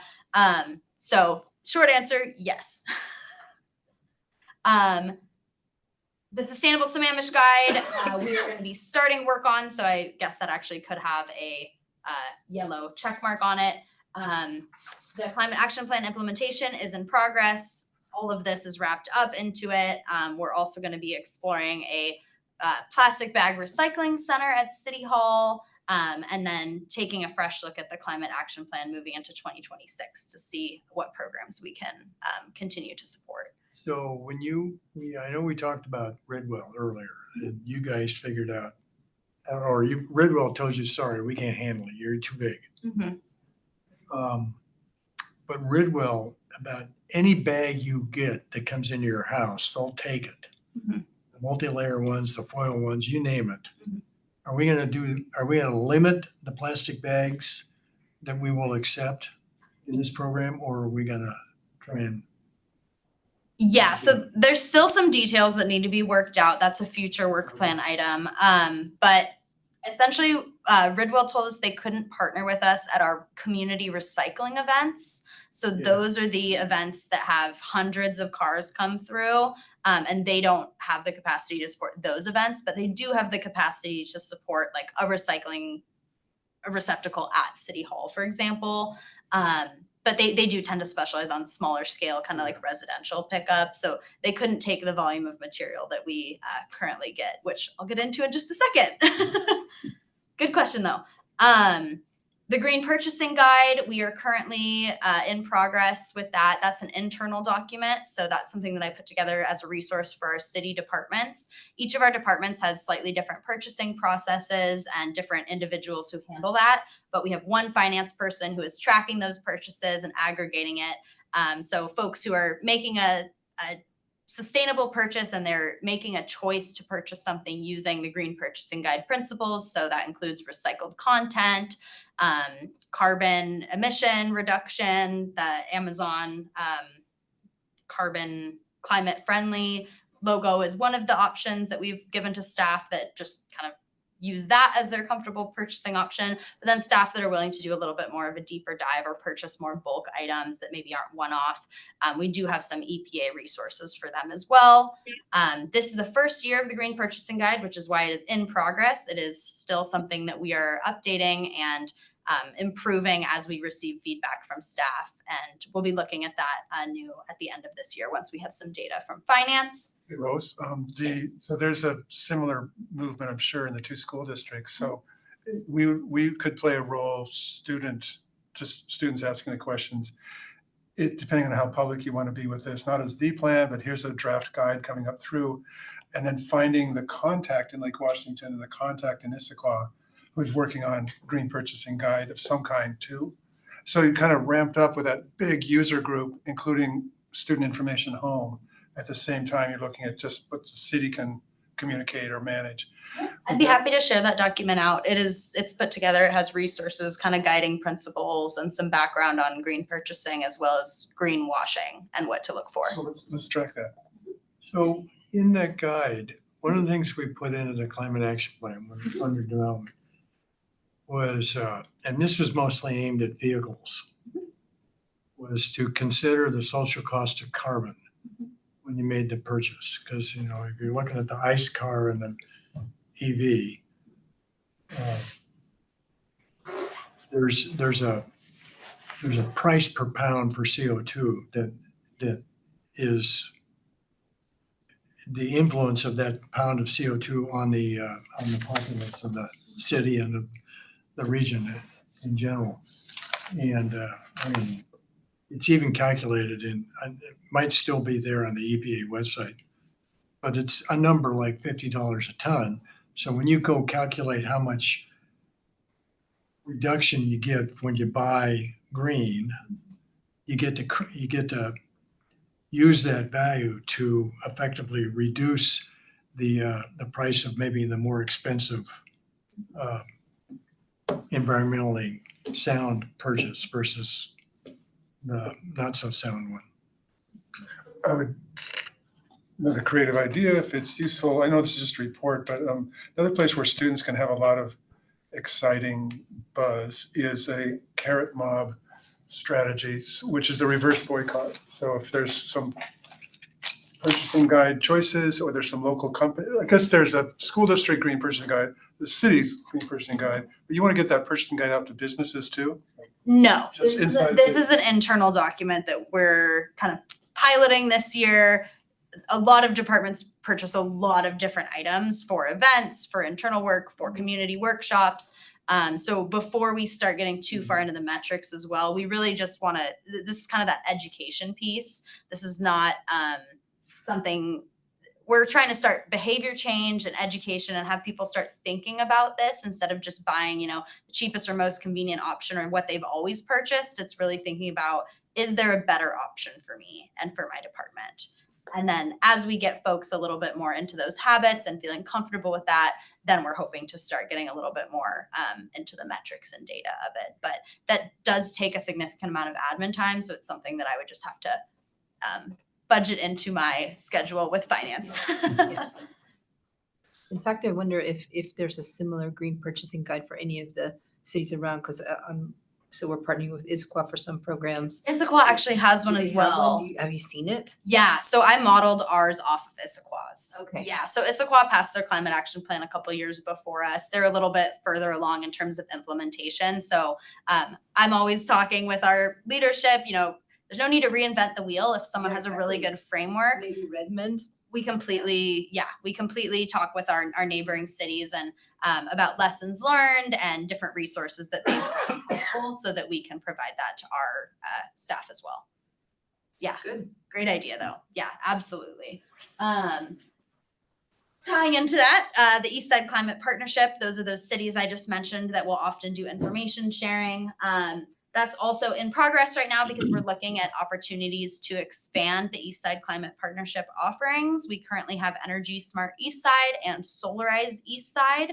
The East Side Climate Partnership is working with a consultant right now to explore the most impactful and feasible options from all of our climate action plans to continue to move that needle. So they're doing community surveys, they're doing some outside research, they're looking at costs, benefits, outside incentive programs, tax credits to figure out what our next focus should be now that the heat pump program is pretty much running smoothly, and we did pilot Solarize, so we're looking at where we can focus next. And then the urban forest management plan is on the work plan for next year. We're still waiting on those wildland urban interface codes from the state, which are slotted to be publicized next summer. And then the outreach you all have been doing at our events, some conversations with ambassadors, potential neighborhood presentations, and then that ties into our sustainability ambassadors as well, which as we know is in progress, but the scope is set, the future plans are set, and we have a really good trajectory forward. So now it's really just making sure that that success continues. And then the right-of-way tree study implementation looks like our right-of-way code update, which was just presented to council on Tuesday, the plan for that. And then that also ties into the urban forest management plan. Any other questions on this before I move on? So the E11 in the right-of-way tree study, should that one be a yellow, or should that be in progress or not? That has not started yet. Not So started, okay. yeah, so we're launching that. Our portion of that ties more into the urban forest management plan. So that will need to happen in tandem. So Rose, I think what we need to do at the end of the year. So Rose and I have talked about what does the commission think about quarterly updates on our progress?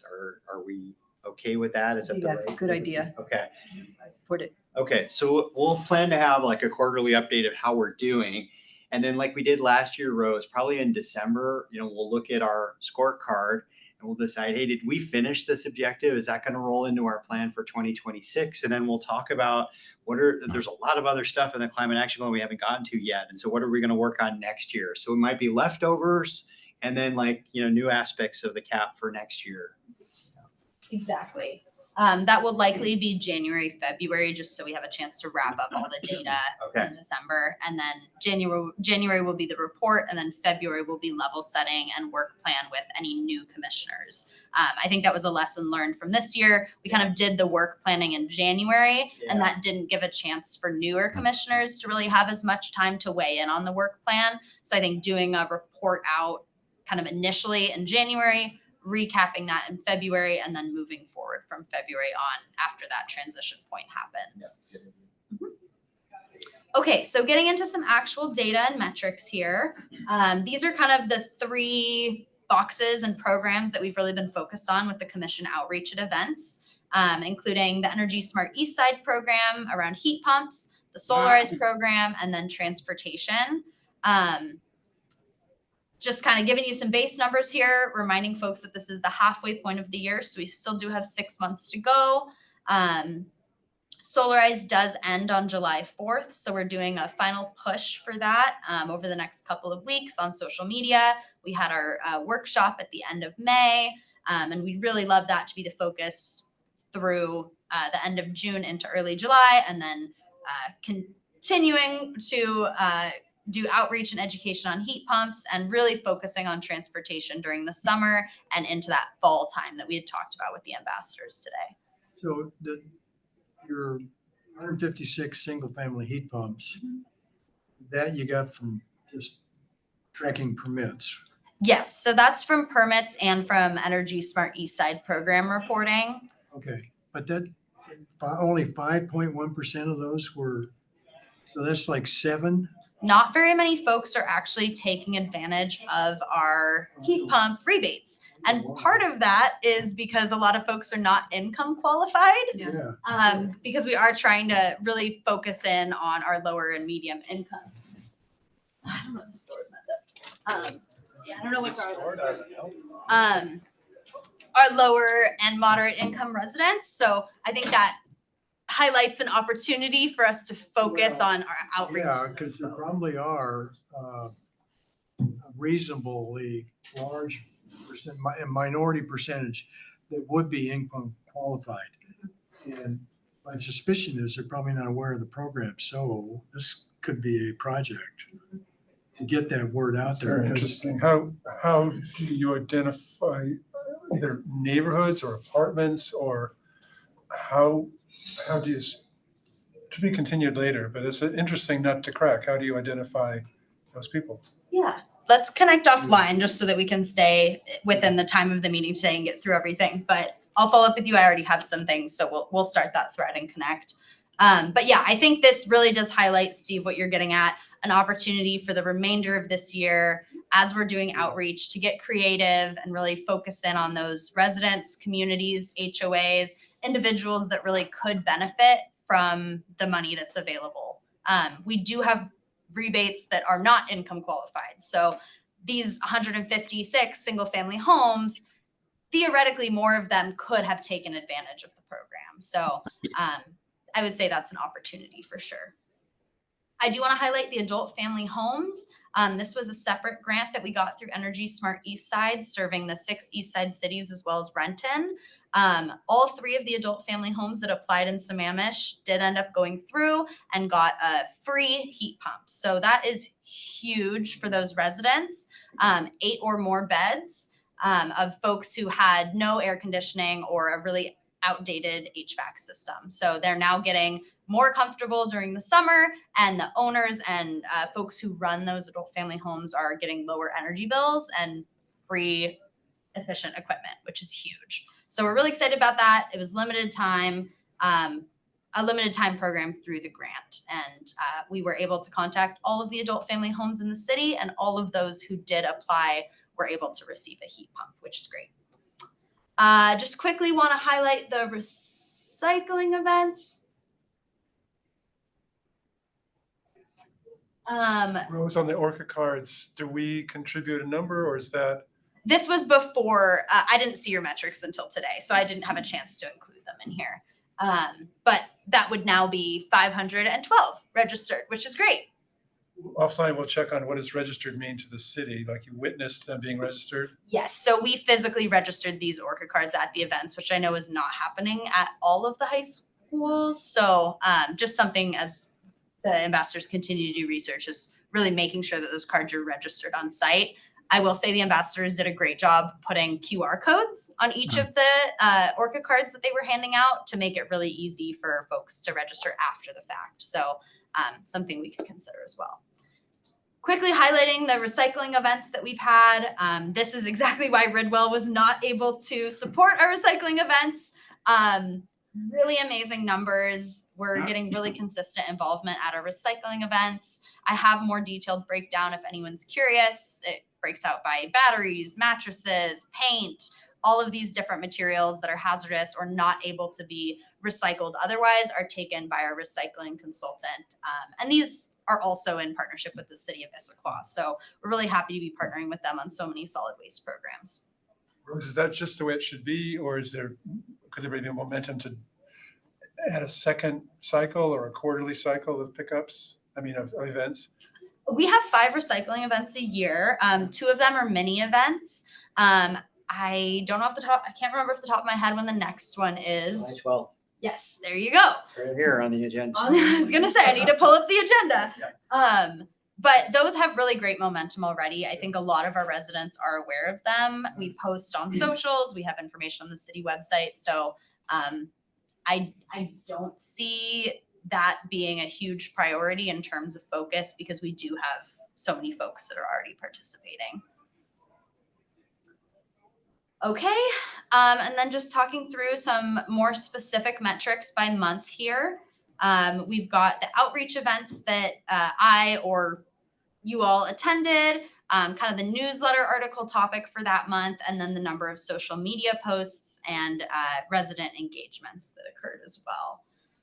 So just kind of looking at some numbers, I think these are really important to celebrate. I do want to note that we're limited to about 2 social media posts a month, just balancing with all of the other sustainability, all of the other communications priorities at the city, including open houses, safety information, council meetings.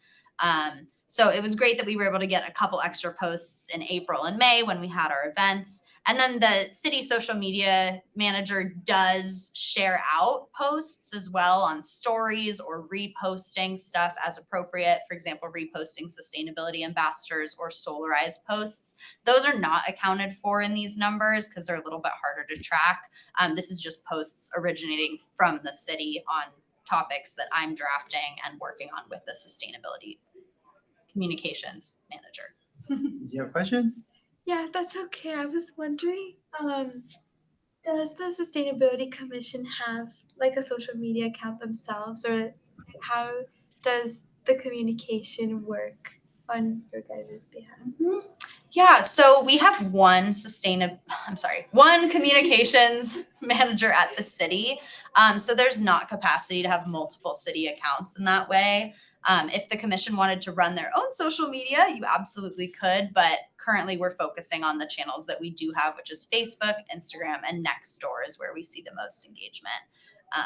We do have a Sustainability Commission webpage on the city website, as well as a Sustainable Sammamish website page, climate action plans. There's a lot of resources on the city website, but we've found the most impactful way to reach our residents is through the main social media page, as well as the newsletter that goes out every other month. And you can see some of the topics here on the left side of what we've been focusing on. Perfect. Thank you guys. Yeah, of course.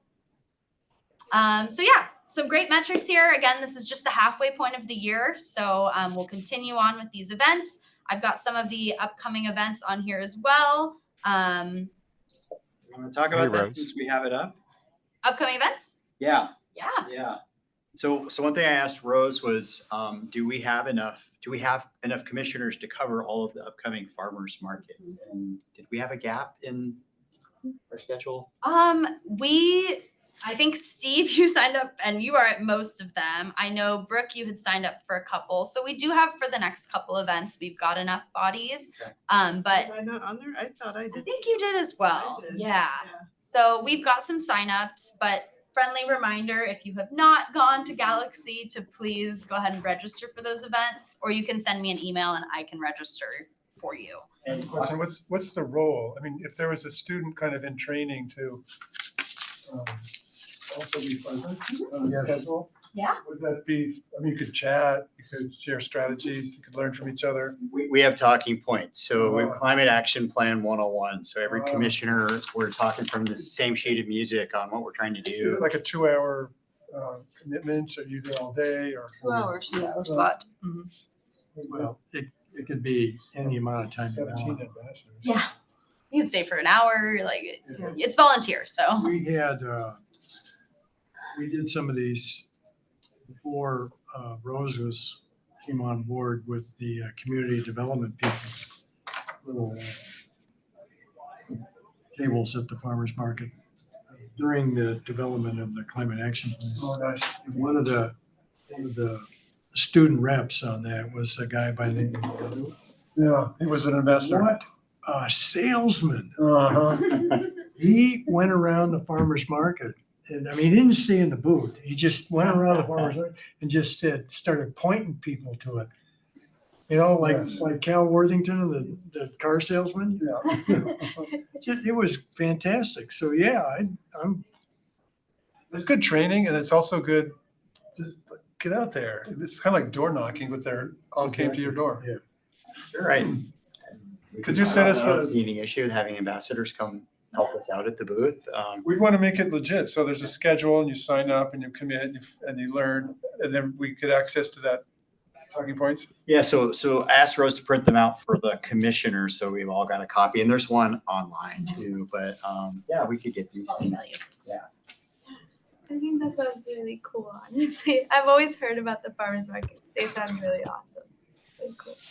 And it sounds like August 27th is kind of a big event. Is that one we're looking to kind of staff up a little bit more? August 27th.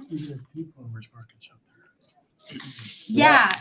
So August 27th is a normal market. August 6th, let me That was the one you mentioned. August 6th, I am coordinating with the Chamber of Commerce and our Parks and Recreation team right now on a sustainable Sammamish farmers market. So it's going to be kind of like Earth Day 2.0. It's going to be themed for sustainability. We're going to have a bunch of targeted booths and organizations there talking about sustainability. So we're looking to either add that date or change from the 27th to the 6th, figuring out some staffing hours coverage. But we definitely want to be at the market on August 6th. The August 27th one is questionable. So we'll get info once it's been established. I'll be sending out information, if not in the August next couple of days, by next week, with an update on that for timing, so that you can all get it on your schedules and know what to expect. And maybe we ramp up with the student presence too, the men at. Oh, yeah. I think there could be a completely separate booth for sustainability ambassadors. Yeah, we're working on figuring out what organizations are going to be there and what we have capacity for right now.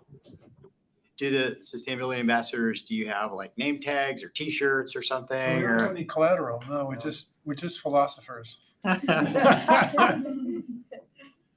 Maybe we could get you name tags, you know. We want to make a T-shirt, but usually we don't do booze and stuff. It's not a big bang for our buck because we can get a lot of mileage by being in front of a lot of students and teachers, that we can really demonstrate impact that way versus a booth. We'd have to monitor and store and bring them through. But if we can partner with existing booths and be that youthful energy that does a stint for 2 hours, then there's good learning for us and good contribution to the volunteer spirit. That said, then there could be some creative social media content where one of the ambassadors' role is to interview people, kind of some polling about things on any subject. So there could be some surveying that happens in a fun way with permission from people to kind of collect data. So is this another project? Let's bring them on, more projects. Okay, and then just the last part here, kind of breaking down, we did these social media posts, we've done this outreach. What does that actually look like in terms of engagement? So we've just been kind of tracking this over the last couple of years. So I wanted to provide a mid-year update for 2025. Something to note here is in 2022, that was a year that we did not send out the city newsletter. So we saw an increase in social media engagement because folks were not getting the news and information that they normally get from the physical newsletter. So we had more folks going online. So I think that really does highlight how many people do really utilize the newsletter as a way to get information from the city. And we're keeping our engagement relatively steady over the last couple of years, which is great. Do want to note our highest performing Facebook post and Instagram reel. Folks were very engaged with our Arbor Day post, which was great. And then our heat pump reel did get some uptake as well. And I think this just speaks to, taking photos, really celebrating wins, and then the importance of videos for driving engagement. So that ties into the sustainability ambassador work and some of the work that we might be doing this fall to promote the version 2 of the Sustainable Sammamish Guide. Some of us shared that one post. That's also Yeah. good to know. Yeah. Personal accounts. Yeah. So that really highlights how much you all amplifying. Yeah, you all amplifying these posts really helps get the word out there. Folks who might not be. Category of 2 per month, right? Mhm. Yeah, so folks who may not be finding or following the city's social media on their own, if they see it from their neighbors or friends, they're more likely to engage. So If commissioners, like I hear too, maybe are really active on Instagram, we can share some of the stuff we're creating, and you could choose to collaborate or blast it out from our account. And then That'd be the great if best you of the could best tell me, comes yeah. to, I don't know it. Yeah, Is it only Instagram? It's on my signature in every email I send. Is it only Instagram? Yeah, Investors 2050 or something like that. And I didn't know, Rose, we could create, I would like us to create, if we can, our own, if we're allowed to, posts. Did you Social say we media? could do that? So for actual social posts, I don't know that there's a great opportunity.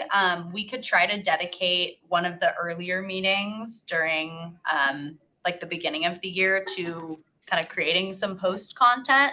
Are you talking about like individual posts or an account? Well, I thought you said a communication channel, we could do one.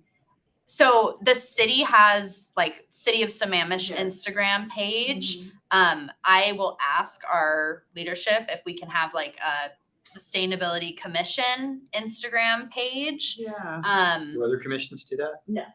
Currently, we don't have other commissions with their own. So it would, one of But you I would get need. the sense from the community that they don't really know what we're doing from their comments. Mhm. And I would love to be able to highlight some of the things that we are doing more than twice a month. And it could even be amplifying what they're doing. You know what I mean? Yeah. Yeah. Yeah. I will I don't know how to- see. You know, and I'm sure we are happy to post, you know, at the restoration event, here's what we're doing, go Sammamish, or, you know, just a little more so the community knows we're doing more than Yeah. sitting here. Absolutely. You know what I mean?